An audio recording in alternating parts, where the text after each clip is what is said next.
So you had a bipartisan plan to secure the border, negotiated by one of the most conservative senators in the United States Senate, supported by Republicans and Democrats, on its way to passage to secure the border, doing everything.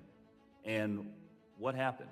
So I was not privy to any secret phone calls, but as I understand it, candidate Trump asked both publicly but also mostly privately to delay that and to not have a vote on that bill so that it could preserve a political talking point for him. That's exactly right. President Trump wanted to have a problem he could campaign on instead of having us do everything that we can to keep the American people safe. That is putting politics ahead of what is good for the country. That is putting partisanship ahead of keeping the American people safe, and it is despicable. And it wasn't just President Trump.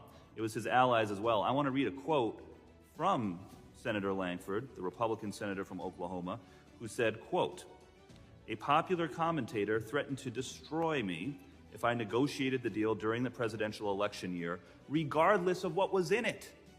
So even if you disagreed with some of the things that were in that bipartisan plan, what Senator Lankford was being told was, it doesn't even matter what's in the bill, kill it.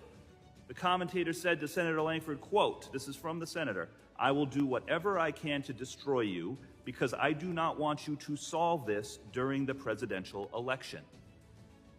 I mean, my God. What are the American people supposed to make of that? The American people want us working together in a bipartisan way. They tried to do that in the Senate. Joe Biden and Kamala Harris tried to work with Senator Lankford and other Republicans and Democrats to come up with a plan to secure the border. That's very different from what's been happening in this chamber. In this chamber, when our House Republican colleagues came out with their border bill, they didn't accept a single Democratic amendment. They dropped the language of the bill the night before the markup. They didn't take a single Democratic amendment in committee or on the floor.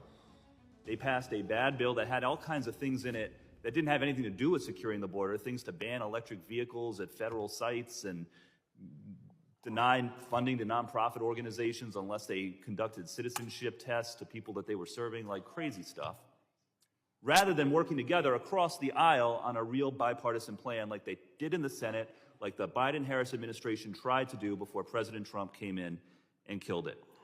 So understand what's happening here. There are people in this Congress who are serious about solving the crisis at the border, who are serious about governing, and unfortunately there are others who just take their marching orders from Donald Trump and put his political interests ahead of what is good for the country. And with that, I'll yield back.